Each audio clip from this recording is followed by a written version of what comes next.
another YouTube video, and today we are doing an in-car mukbang.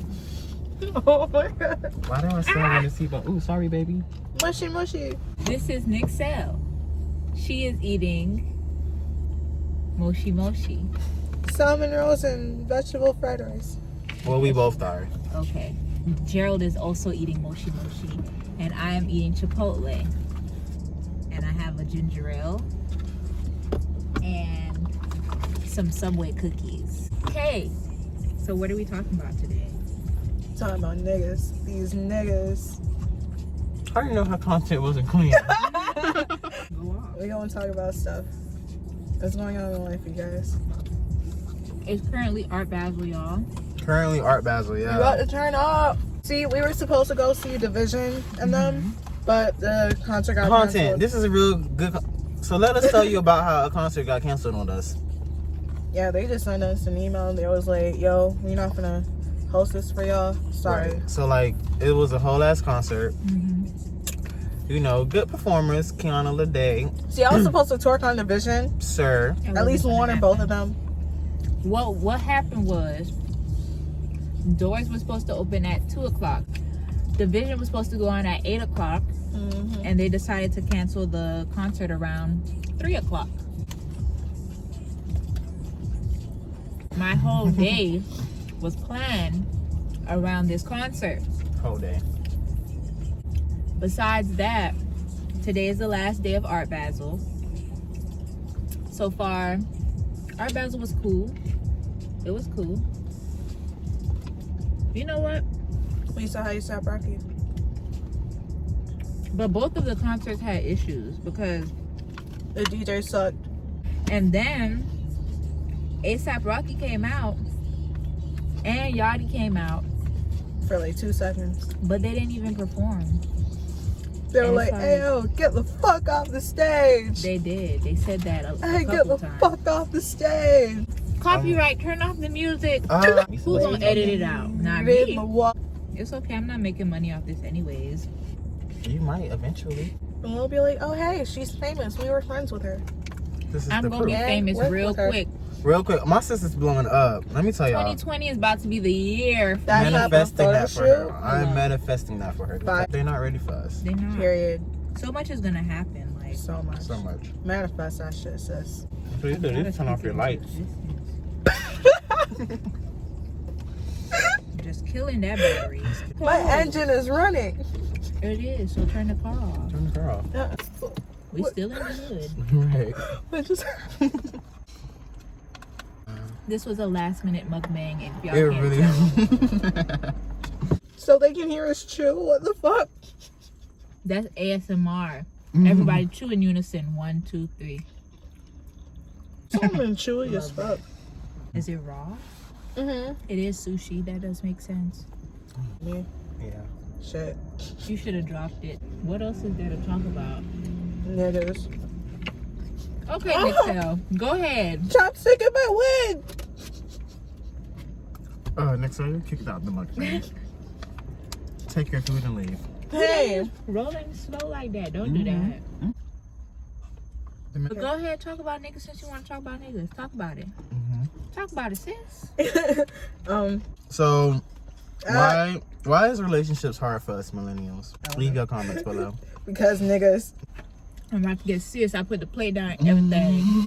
In dating, sometimes people feel, which I can agree with, that if you need to be working on yourself, you shouldn't be in a relationship or like actively seeking to be with somebody. Hold up. Because Okay, continue. You just attacked me for a second, but go off. No. because you have to work on yourself. And it's the popo. Continue. But yeah, so that's like, I feel like that's something that this generation might have to deal with, like knowing to work on yourself before you trying to like look to be in a relationship.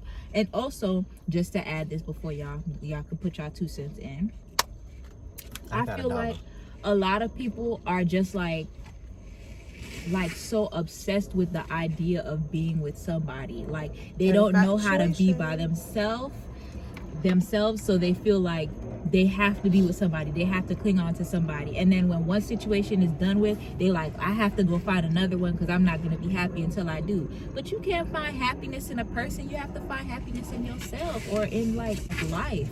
My teacher calls that serial monogamy, like when you can't stay in a, like you can't stay single for long. Like you're always jumping from relationship to relationship. Like you're serial monogamous. Knowledge. Oh my God.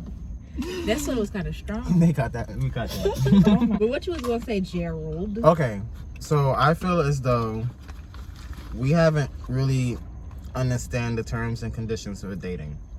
Like, it's okay to still find yourself, because think about married couples. It takes a while for them to get comfortable with their individuality before they can call themselves a unit. Mm-hmm. So I feel as though what makes relationships really work is that you're still able to discover yourself, but like the person you're with has to be able to fall in love with the fact that you're still on this journey. The person has to fall in love with the story to be told, not the story that's already in progress. That was deep. You shut me up. You were right. I think like our generation definitely like takes serial dating to like very, yeah, really extreme. But we also have to roll up the windows, start the car, under. But like we do take like monogamy, like we don't take that shit seriously because we feel as though like, okay, bet I can get another one of you. But really what we trying to do is like, damn, you don't want to be on this journey with me. Like you're not trying to fall in love with my potential, because I feel like we all know our potential. But like it's just like we want somebody else to notice it and fall in love with that, because we ourselves aren't there yet. I feel what you're saying. I think that sometimes, like when people be like, you gotta stay down with me till I'm up, like, yes, I'm for that, but there's a limit to that. When you are around somebody that's going through things and then they're still trying to better themselves and work on themselves, that's kind of like another project that you take on. Mm-hmm. So it's like I'm dealing with my own stuff and I still have to, like, you know, not necessarily saying it in a negative way, but I have to be there for you too and everything. And sometimes people can't handle that. And I want to say, sometimes I can't handle that. Sometimes we could be together, but you might have to deal with some of your things on your own, just the same way I might have to deal with some things on my own, because we are adults and I can't make you feel like you have to support. No, that's not a good word.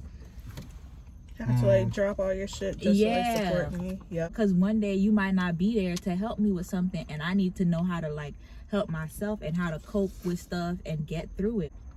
Me, in my own opinion, as like a generation, we're still learning how to set boundaries, like with people and like with dating, because we're just like I think we're just so eager to please.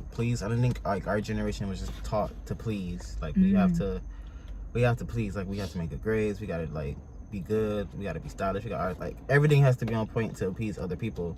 And I think that's why like social media is like our drug, I guess, in a sense, because like we've been like trying to like appease people. Not clout shit. Right. We're like clout is a drug, y'all. As far as dating goes, we want that clout. Like we want like our partners to like gas us up, be there for us. Post me, what's up? Let them know. On Twitter too, both of them. And the Abby. That's it. But no, like we want like our partners to like, we want to please our partners, which like we start noticing that it's toxic. But then like it takes like both of you guys to sit down and have like a communication about like, hey, you can be here for me, but the moment you start feeling as though you're taking on my burden, stop. And we like individually have to be like, I'm not gonna put this on this person because damn, I wouldn't want that put on me. And the thing is, when you explain stuff like this to people, they feel like you're trying to push them away, and it's like I'm setting this boundary so that we don't have problems later on. What about the girls that confuse love for attention? I think like these friendly nicks. Sorry. But like I feel like it's up to girls to be like, yo, this is what you're like showing me. Like, is this what you meant to show me, or is Facts. We gotta speak up. Come on. And y'all be saying like niggas ain't shit, but like come on. Are y'all speaking up about what we ain't shit about, or are you just like generalizing as a whole? That's wasabi hitting. This dumb. But gee, and I feel like it's up like to men as well to be like up front, like this is my intentions with you, like yo, I'm trying to hit. That's why I be trying to tell these people what you want from me, like what's going on, what Yes, you want. you want a relationship. You want telling to me I'm rob cute? me. Yeah. Are you telling me I'm cute because you want to be my boyfriend, my girlfriend? Like what? What you want to do? Girlfriend. Dating right now for us is so hard because like once again, social media is our drug, and we don't know how to interact with people. We don't know how to have communication. So Tinder, Jack, Grindr, all that other shit. Like, come on. Y'all know I'm gay and shit. So like, yeah, I don't know what other dating apps y'all just got. Oh yeah, Bumble, Hinge. Yeah. We don't know how to like have intimacy. Like some girls, they just want you to have money. Like, oh yeah, if you want to date, if you want to date, man, you gotta spend this and that much on me. Like, listen, I'm gonna tell the truth. Dating a person that don't have money is hard. You don't have to have money. I'm not saying you have to be rich, but at the same time, don't beg me for shit. This nigga I dated asked me to pay for every fucking Uber when his whole girlfriend had a car.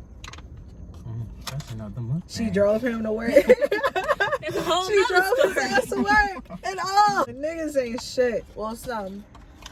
Niggas. Yeah, can we like start saying that? Listen. When we say that term, because my mom will be watching, so I'm not gonna curse. Hey. Sorry, mom. When we say that, we not saying all. We saying some. The some is implied. You know what? If you feel some type of way about it, you need to look at the man in the mirror and ask yourself, why do you feel so pressed? Press. Why you feel so pressed? Oh, I don't even want this Chipotle. The shade. It's not hot, huh? It was like warm. You know Chipotle. I warmed it twice. Don't die. This shit was hitting. Oh my gosh, mom. Don't think because we're cursing we're bad kids. We are really good kids. Oh, I thought she came outside. I was like, what? But for real, as a generation, we do need to work on like communication and intimacy, because for real, like this is the sliding in the DMs culture, and now I don't even know how to speak to people. I don't know how to speak in public. Like how I'ma tell you, oh, I think you cute in public. I can't do that. I'ma save how I feel for when I like later on get home, and in the DMs I'm gonna be like heart eyes, and that's it, because I can't tell you that in person. How? Sabi went to my nose. I'm crying. Nixelle, you out. Get out the car. Oh. We'll call you when we're ready. But no, to wrap up this little segment, but like we really need to work on some stuff, y'all. Thank you for coming to our TED Talk. Thank you. Step 1, we need to have boundaries. Step 2, we need to get off our phones sometimes. I know you probably watching this on your phone or whatever, but make sure you like and subscribe. But yes, comment some stuff that we should talk about. Y'all probably not gonna comment. No comment. But it's okay. Like, comment, and subscribe. Thank you for watching, and see you in my next video.